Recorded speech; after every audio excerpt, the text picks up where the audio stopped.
Avant de commencer, un petit tuto pour mieux apprécier la vidéo. Donc vous pouvez mettre pause et faire lecture, mais vous pouvez aussi modifier la vitesse de la vidéo. Si vous pensez que je vais trop vite, vous pouvez ralentir le débit. Si cela ne va pas assez vite, vous pouvez augmenter le débit. Ensuite, si vous voulez couper la lecture en plusieurs fois parce que vous trouvez la vidéo trop longue, il y a un chapitrage qui est présent dans la présentation de la vidéo. Donc vous pouvez directement aller au chapitre sur lequel vous vous êtes arrêté. De temps en temps, il y a des compléments d'information. C'est quand il y a le logo I, donc le logo information, qui apparaît en haut à droite de l'écran. Vous pouvez cliquer dessus et le mettre dans un autre onglet en attendant de finir la vidéo. Ou vous pouvez mettre pause et aller regarder l'autre vidéo également. Je vous souhaite une bonne écoute. Bienvenue dans un point divagation en philosophie, c'est-à-dire un cheminement de pensée. Le sujet qui nous intéresse, c'est la justice, la liberté et le devoir. Avant d'agir, nous devrions avoir conscience de ce qui nous pousse à agir. C'est agir en connaissance de cause, mais aussi en assumant les conséquences. En cas de problème ou de conflit, les individus doivent interagir, c'est-à-dire qu'ils doivent établir des faits, penser une véracité des accusations s'il y a lieu. En cas d'accusation, il y a un besoin de tribunaux impartiaux, des tribunaux qui se fondent sur des textes de loi. Mais est-ce suffisant pour déterminer la justice? Est-ce que cela limite la liberté? Et sinon, est-ce qu'il existe une forme de contrainte légitime et acceptée, ce que nous pourrions appeler des devoirs? Dans un premier moment, nous verrons s'il est possible de déterminer les rapports humains par la justice. Il semble que les lois régulent les hommes, c'est-à-dire qu'elle donne des règles de conduite aux hommes. La loi fait le droit, elle dit ce que l'on peut faire et ce que l'on ne peut pas faire. Il ne faut pas confondre le légal et le droit. Le légal se fonde sur les textes de loi. Le droit est différent de ce qui se passe dans les faits. Ce n'est pas parce que des choses se produisent que c'est un argument ou que ça en fait un droit. Par exemple, si je me fais insulter, cela ne me donne pas pour autant le droit d'insulter en retour.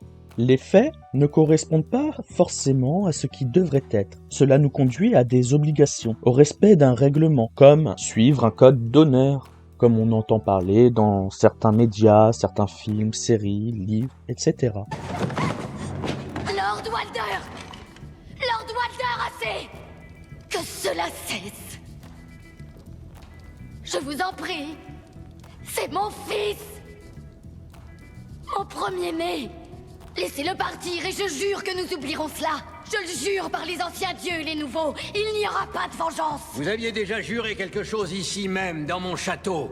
Vous aviez juré par tous les dieux que votre fils épouserait ma fille. Prenez-moi comme otage. Mais laissez Rob s'en aller. Et pour quelle raison le lui permettrais-je? Sur l'honneur des Tully. Sur l'honneur des Stark. Laissez-le partir, ou je trancherai la gorge de votre femme. Je m'en trouverai une autre.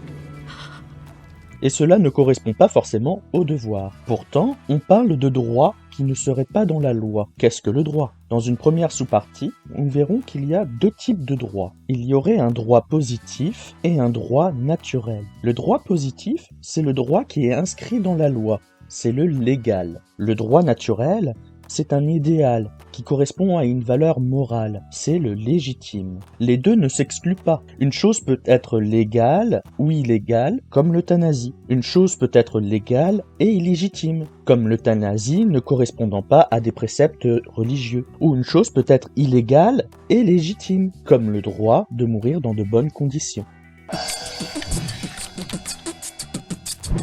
Demain, l'euthanasie sera-t-elle autorisée partout? Il a mal, il voudrait en finir, mais il ne peut pas. Pour la partie légale, tout dépend de la loi en vigueur dans les différents pays. Ces notions de droit servent à déterminer ce qui est juste ou non aux yeux d'un État. Cela nous mène à notre deuxième sous-moment, le droit et la loi comme instrument de la justice. La justice pose un cadre législatif dans le but de garantir certaines libertés, comme la liberté de circuler. Souvent, on la pense contre nos libertés, cela à cause de nos particularités et de nos volontés personnelles, individuelles. La loi est générale pour préserver la liberté d'une majorité. Si la loi est faite pour une minorité, cela instaure un sentiment d'injustice. Ainsi, on peut rapidement définir la justice. Elle peut être comprise comme une égalité et elle peut être comprise comme une réparation pour une faute commise. La justice en tant qu'égalité va penser un traitement équitable de chaque partie ou de chaque personne lésée. Peu importe les particularités, tout individu est soumis aux mêmes lois. Et il y a aussi l'idée d'une compensation de certains handicaps pour accéder aux droits. Par exemple, l'accès aux lieux publics ou aux lieux administratifs pour les personnes en fauteuil roulant. Pour ce qui est de la justice en tant que réparation pour une faute commise, on dit, dans ce cas, que la justice est punitive. Comment peut-on penser la justice comme une réparation et quel genre de réparation? Troisième sous-moment, le principe de justice punitive. Une réparation, c'est quand un parti se sent lésé. Il peut y avoir une réparation physique, comme des soins médicaux, une réparation matérielle, comme une subvention pour réparer une vitrine cassée, ou il peut y avoir une réparation morale, comme un soutien psychologique. Quand les individus se sentent blessés, ils peuvent aussi vouloir se venger. Mais la vengeance se situe contre une justice d'état de droit. Pour le comprendre, je vais vous lire un extrait des Méditations de Hegel. La vengeance se distingue de la punition en ce que l'une est une réparation obtenue par un acte de la partie lésée, tandis que l'autre est l'œuvre d'un juge. C'est pourquoi il faut que la réparation soit effectuée à titre de punition, car, dans la vengeance, la passion joue son rôle et le droit se trouve ainsi troublé. De plus, la vengeance n'a pas la forme du droit, mais celle de l'arbitraire, car la partie lésée agit toujours par sentiment ou selon un modèle subjectif. Aussi bien le droit qui prend la forme de la vengeance constituant à son tour une nouvelle offense, n'est senti que comme conduite individuelle et provoque, inexpiablement, à l'infini, de nouvelles vengeances. Ici, Hegel fait la distinction entre vengeance et punition. La punition, c'est un juge qui en décide. La vengeance, c'est un acte de réparation par la partie lésée. C'est un aspect négatif pour Hegel, parce que la vengeance est soumise à la passion. Cela veut dire qu'il n'y a pas de raison qui s'exerce. C'est irréfléchi. Ainsi, le droit s'en trouve troublé. Il y a une absence de conscience objective. La vengeance est arbitraire, c'est-à-dire qu'elle est contingente et elle se décide par un ou des individus qui sont soumis à leur subjectivité, à leurs sentiments. Cela peut être à cause de leur colère. Attention, le sentiment n'est pas une émotion. L'émotion, c'est un caractère plus ou moins continu d'un état. Si mon sentiment, c'est la colère, mon émotion, cela peut être la rage. Et attention, ce n'est pas non plus une pulsion. La pulsion est un acte immédiat et irréfléchi. Si mon sentiment c'est la colère, ma pulsion cela va être la violence. Le droit se situe contre la violence de la vengeance. Ceux qui se vengent s'excluent eux-mêmes d'une société juste, même si, légitimement, on pourrait les comprendre.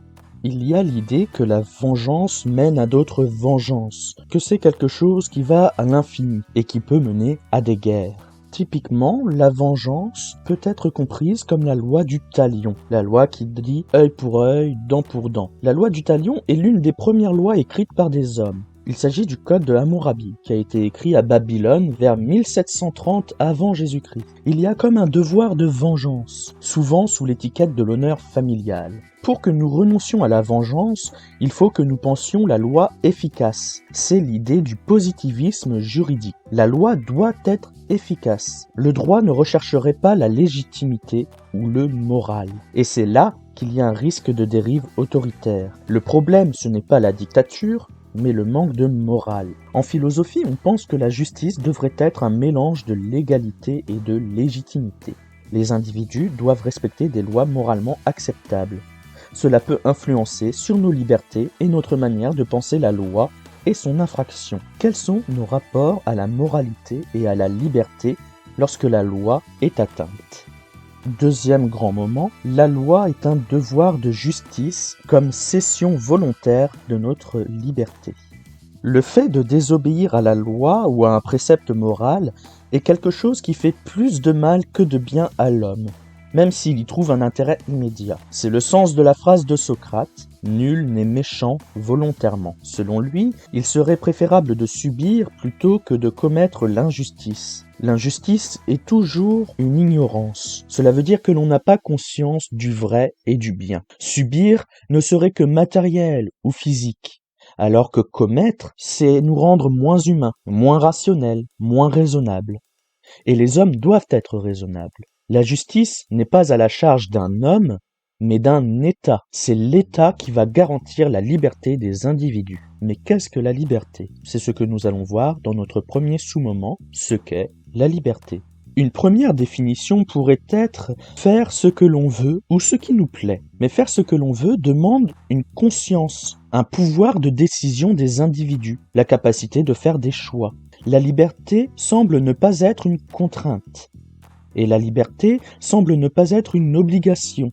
La contrainte suit des lois nécessaires. Cela veut dire que nous ne pourrions pas être libres par nature si on s'en tient à cela. La liberté semble ne pas être une obligation. L'obligation, ce sont des lois arbitraires, c'est-à-dire qui sont décidées par la convention, par les hommes, etc. Rousseau, philosophe, homme politique et musicien genevois, né en 1712 et mort en 1778, écrira dans le discours sur l'origine et le fondement de l'inégalité parmi les hommes, « La nature commande à tout animal et la bête obéit. L'homme éprouve la même impression, mais se reconnaît libre d'acquiescer ou de résister. L'homme a une conscience. Il peut penser et agir pour ou contre quelque chose. On en arrive à une idée de la liberté comme autonomie. L'autonomie, c'est le fait de se donner à soi-même ses propres normes. C'est pour cela que nous avons des revendications envers l'État. Une revendication est une demande d'obtention de nouveaux droits. Cette idée de liberté va nier ce que l'on appelle des déterminismes. Les déterminismes, ce sont des causes externes ou internes qui nous meuvent sans que nous le sachions. Cela peut être aussi des processus influents sur les choix individuels à l'insu de nos volontés. C'est l'idée que finalement, tout ne dépend pas de nous. Il y a différentes formes de déterminisme. Il y en a qui sont naturels et il y en a qui sont sociaux. Dans les déterminismes naturels, il y a par exemple la biologie. Les hommes n'ont pas d'ailes, je ne peux pas voler. Cela peut être la géographie. Les hommes ne décident pas du lieu de leur naissance. Cela peut être des lois physiques, comme la loi de la gravité. Dans les déterminismes sociaux, on reconnaît par exemple la politique. Par exemple, si je vis dans un État qui est une dictature, cela peut être un déterminisme religieux. Je peux être contraint ou forcé à quelque chose par l'observance des préceptes moraux. Cela peut être aussi un processus psychologique, comme certaines phobies sociales, l'agoraphobie, etc.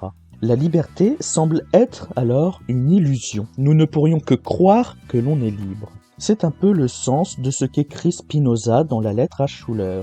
Spinoza est un philosophe néerlandais, né en 1632 et mort en 1677. Mais venons-en aux choses créées, qui, toutes, sont déterminées à exister et à agir selon une manière précise et déterminée.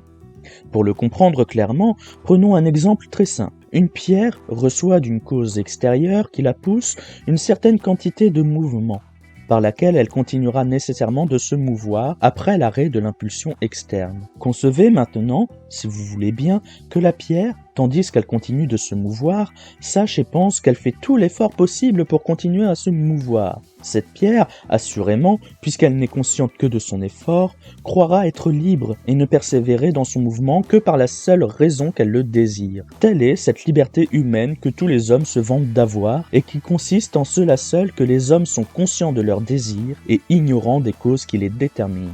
C'est ainsi qu'un enfant croit désirer librement le lait et un jeune garçon irrité vouloir se venger s'il est irrité, mais fuir s'il est craintif. L'idée principale de ce texte se retrouve dans cette phrase. Les hommes sont conscients de leurs désirs et ignorants des causes qui les déterminent. La liberté serait d'apporter des réponses favorables à ses volontés. Mais qu'en est-il? Deuxième sous-moment, il n'y a de liberté que dans l'acte.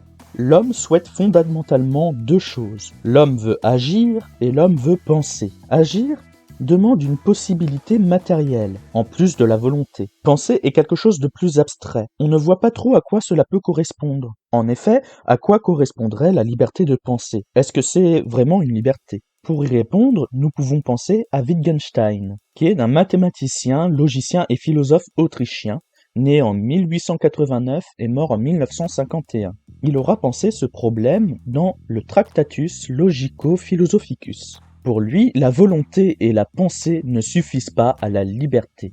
Seul compterait l'action. Il faut agir. Agir, c'est un acte réflexif de décision. C'est le moteur qui va concrétiser les volontés. Cela veut dire que l'on n'est pas libre si on ne veut pas agir. Par exemple, si on est emprisonné, on peut toujours penser ce que l'on veut, mais on n'est pas libre. Nous pourrions même en dire plus. La pensée peut nous rendre moins libres. Par exemple, la promesse. La promesse est une idée de devoir. Nous allons devoir agir pour respecter une parole, mais c'est consenti. L'individu le respecte envers d'autres individus pour une réputation ou une cohésion sociale.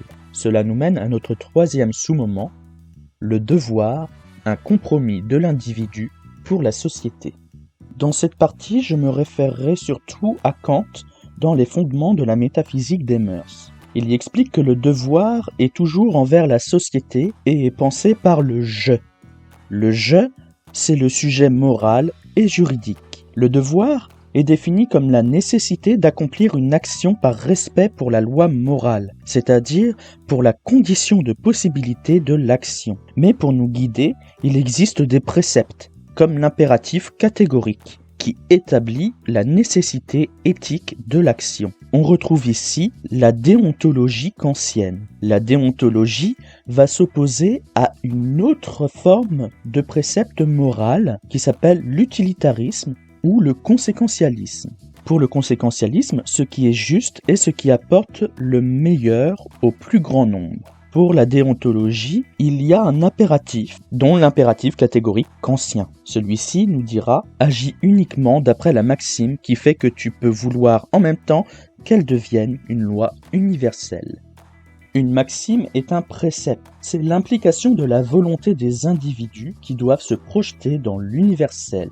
C'est un principe d'action et un principe valable pour la totalité des hommes. Le remettre en cause peut nuire à la société. C'est le problème du mensonge. Si on ment, on peut remettre en cause l'honnêteté de toute la population. Le devoir, la liberté et la justice demandent une conscience de l'autre, une conscience d'autrui. Les autres hommes, ce sont des autres moi. Comment l'homme, en se projetant dans l'universel, peut concevoir la liberté et la justice. C'est ce que nous allons voir dans notre troisième grande partie, la liberté de penser sa justice. L'une des réflexions qui permet à l'individu de penser la justice, c'est « et si le mal causé m'arrivait ?» Le problème, c'est que c'est temporaire et que cela dépend de la confiance que l'on a en soi. Il y a un problème si on a conscience de notre force ou de nos avantages. Nous pourrions être guidés par la loi du plus fort. Une autre réflexion, c'est « et si tout le monde faisait comme moi ?» Mais beaucoup respectent la loi par peur de la sanction et non par altruisme. Si nous aurions la possibilité de nous échapper ou si nous serions suffisamment puissants pour échapper à la loi, nous ne respecterions pas la loi. Dans ce cas-là, sur quoi fonder la justice, si ce n'est sur des bons sentiments? Dans une première sous-partie, nous penserons la possibilité d'échapper à la justice. Je m'appuie ici sur Platon et un texte de la République situé au livre 2, 359b, 361d, le mythe de Gygès. La République est un livre qui expose la théorie politique de Platon, avec la simulation de ce que serait la cité idéale. Il en vient à penser la justice au sein d'une cité. Je vais vous lire le passage du mythe de Gygès. Que ceux qui pratiquent la justice le fassent contre leur gré et par impuissance à commettre l'injustice, nous le saisirons très bien si nous nous représentons en pensée la situation suivante. Accordons à l'homme juste et à l'homme injuste un même pouvoir de faire ce qu'ils souhaitent. Ensuite, accompagnons-les et regardons où le désir de chacun va les guider. Nous trouverons l'homme juste s'engageant à découvert sur le même chemin que l'homme injuste, mu par son appétit du gain, cela même que toute la nature poursuit naturellement comme un bien, mais qui se voit ramené par la force de la loi au respect de l'équité. Pour que le pouvoir dont je parle soit porté à sa limite, il faudrait leur donner à tous deux les capacités qui, autrefois, selon ce qu'on rapporte, étaient échues à l'ancêtre de Gygès le Lydien. Celui-ci était un berger au service de celui qui régnait alors sur la Lydie.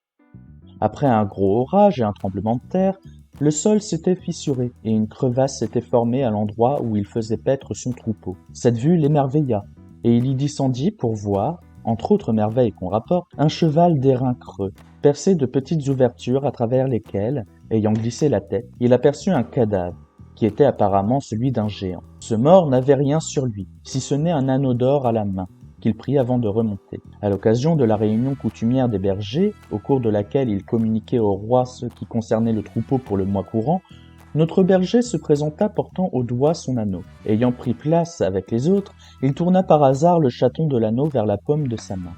Cela s'était à peine produit qu'il devint invisible aux yeux de ceux qui étaient rassemblés autour de lui, et qui se mirent à parler de lui comme s'il avait quitté l'assemblée. Il en fut stupéfait, et, manipulant l'anneau en sens inverse, il tourna le chaton vers l'extérieur. Ce faisant, il redevint aussitôt visible. Prenant conscience de ce phénomène, il essaya de nouveau de manier l'anneau pour vérifier qu'il avait bien ce pouvoir. Et la chose se répéta de la même manière. S'il tournait le chaton vers l'intérieur, il devenait invisible. S'il le tournait vers l'extérieur, il devenait visible. Fort de cette observation, il s'arrangera aussitôt pour faire partie des messagers délégués auprès du roi, et parvenu au palais, il séduisit la reine.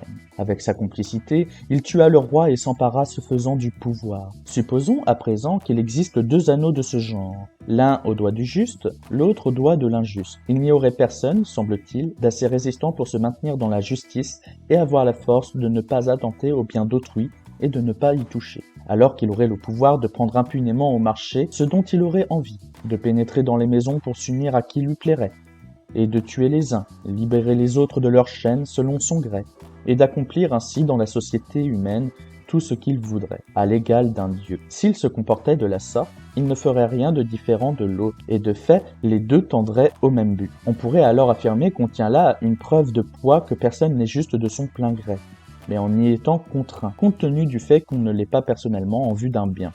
Partout, en effet, où chacun croit possible pour lui de commettre l'injustice, il le fait. Car tout homme croit que l'injustice lui est beaucoup plus avantageuse individuellement que la justice. Et c'est à juste titre que chacun le pense, comme le soutiendra celui qui expose un argument de ce genre. Si quelqu'un s'était approprié un tel pouvoir et qu'il ne consentit jamais à commettre l'injustice ni à toucher au bien d'autrui, on le considérerait parmi ceux qui en seraient avisés comme le plus malheureux et le plus insensé des hommes.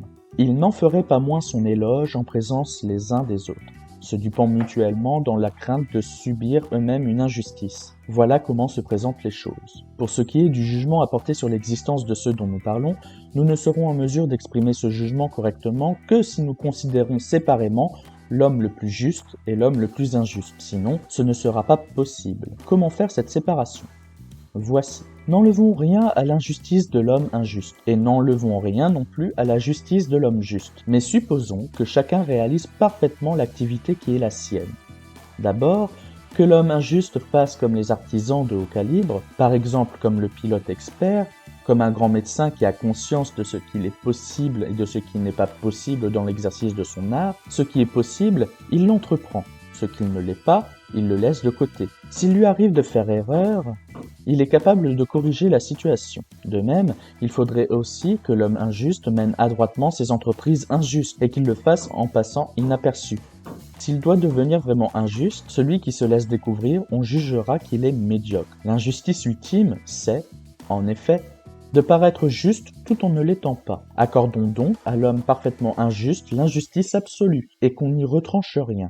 Permettons plutôt que la réputation de justice la plus élevée lui soit reconnue, alors qu'il commet les injustices les plus graves. S'il fait quelque erreur, qu'il soit en mesure de se corriger, qu'il soit réellement capable de parler de manière à persuader, si l'on dénonce l'une de ses entreprises injustes, et qu'enfin, il soit en mesure d'user de violence dans toutes les situations où la violence est requise, en se fondant sur son courage, sur sa force, et avec l'aide de ses amis et de ses richesses. En face de pareil homme, évoquons à côté de lui l'homme juste, un homme simple et noble, qui, selon la parole d'Échille, ne consent pas seulement à paraître homme de bien, mais qui veut être tel.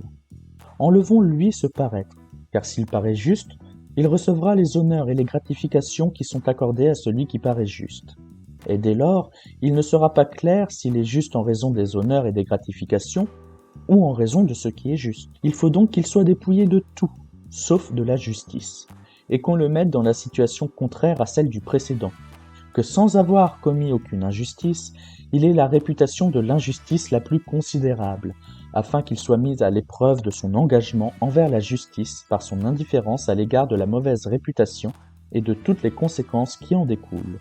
Qu'il aille inébranlable jusqu'à la mort, paraissant être injuste au cours de sa vie, mais étant au contraire juste, afin que, parvenus tous les deux au terme ultime, l'un de la justice, l'autre de l'injustice, on puisse juger lequel des deux est le plus heureux. Ainsi, l'homme ne serait pas assez fort moralement pour faire le bien tout le temps. S'il pouvait échapper à la justice, il le ferait. Par exemple, la possibilité d'être invisible. La justice ne semble pas être un intérêt individuel, mais un intérêt commun. Pour échapper à la loi, on peut aussi la surpasser, c'est-à-dire faire sa loi. Dans ce cas, c'est la loi du plus fort. Ce droit ne semble pas légitime. Bon alors, déjà, c'est qui le boss de votre bande de racleurs? C'est celui-là. C'est lui, le chef. Salut. Rick, c'est ça? Moi, c'est Negan. Je vais être franc avec toi, j'ai pas apprécié que t'exécutes mes hommes. Et quand j'ai envoyé d'autres hommes pour tuer tes hommes parce que tu avais tué mes hommes, tu as tué encore plus de mes hommes. Ouais, c'est pas cool. Pas cool du tout. D'ici quelques minutes, tu vas regretter d'avoir croisé ma route. Le nouvel ordre mondial, il tient en une phrase vraiment très simple. Alors même si t'es complètement con, une possibilité que je n'écarte pas, tu devrais comprendre. T'es prêt? On y va, écoute bien. Donne-moi tout ce que t'as. Ou bien je te tue. Il y a toujours à un moment ou à un autre quelqu'un de plus fort. La force doit se transformer en droit et en devoir. Par exemple, une guerre. Quand un camp gagne, celui-ci fait sa loi, comme en France lors de la Seconde Guerre mondiale, lors de l'armistice du 22 juin en 1940. La France défaite, ce sont les lois nazies qui ont commencé à s'instaurer. La force est une puissance physique, ce n'est pas une puissance morale. On ne peut pas en tirer des règles de conduite raisonnables. La force, c'est une contrainte, ce n'est pas un acte volontaire. On doit obéir à la force si on veut rester en vie. Il y a un enchaînement de faits et de droits qui sont incompréhensibles. Cela donne lieu à une instabilité. Le fort peut toujours être battu par plus fort. Cette idée de toujours vouloir battre le plus fort est une désobéissance légitime. Cela veut dire que le plus fort aura un gain de cause. Mais céder au plus fort n'est pas un devoir. D'ailleurs, si on abandonne face à la force, on n'est pas obligé d'obéir. On est juste contraint. Si la force règne, il n'y a pas de droit. Le droit n'a plus de sens, puisque c'est juste le droit du plus fort. La force ne fait pas le droit. On n'obéit qu'à une puissance légitime. C'est le légitime qui va commencer à fonder le droit. Il faut être conscient de notre intérêt et du bien commun. Chacun ne fait pas ce qu'il veut, même s'il possède une certaine puissance. Nous sommes libres de le faire ou non, mais il faut en subir les conséquences. Quels seraient alors les défauts de notre liberté? C'est ce que nous allons voir dans notre deuxième sous-moment, la liberté de céder sa liberté. Les lois sont des obligations. On pense que ce sont des devoirs qui contraignent les individus, mais non. Dans les faits, on peut physiquement ou matériellement désobéir aux lois, mais il faut en subir les conséquences. On peut ne pas respecter les limitations de vitesse, mais on accepte de mourir en cas d'accident, ou alors de payer une amende. On peut penser que les individus doivent être responsables de leurs actes. C'est l'idée du libéralisme. Il s'agit d'ôter des cadres afin de permettre aux individus certaines activités. C'est-à-dire que les individus vont privilégier leurs intérêts. Cela peut être social, comme le fait de pouvoir avoir des relations avec qui on veut, ou cela peut être économique, comme le fait de baisser des charges afin de permettre des investissements pour les entreprises. Le problème, c'est que des intérêts privés peuvent être en conflit avec des intérêts communs ou publics. Par exemple, moins de charges pourrait conduire à moins d'impôts, ce qui conduit à moins d'argent pour le service public, dont la santé ou l'éducation. Les individus pensent que favoriser leurs intérêts, c'est l'indépendance. On va alors définir la liberté comme l'indépendance. L'indépendance, c'est ce qui n'est pas déterminé par quelque chose. Encore faut-il en avoir les moyens. Il existe 2 formes d'indépendance, l'anarchie ou l'esprit de licence. L'anarchie, c'est l'idée que l'État doit intervenir le moins possible sur les libertés individuelles. Il faut alors le moins de lois possible, moins de normes. Et l'esprit de licence, c'est faire ce que l'on veut, sans limite, mais le problème serait que les hommes ne sont pas assez raisonnables. Et c'est une fausse idée. Les individus s'autorégulent. Ils savent qu'ils doivent composer avec d'autres. Il y a la conscience d'un donnant-donnant, ne serait-ce que pour rester en sécurité. Mais cette sécurité, c'est surtout un État qui peut la garantir. Ou alors l'observance de règles morales précises, qui prennent leur source dans des préceptes religieux. La religion est d'ailleurs un programme politique. Cela a changé de nature au cours de l'histoire. Merci pour votre écoute et à bientôt.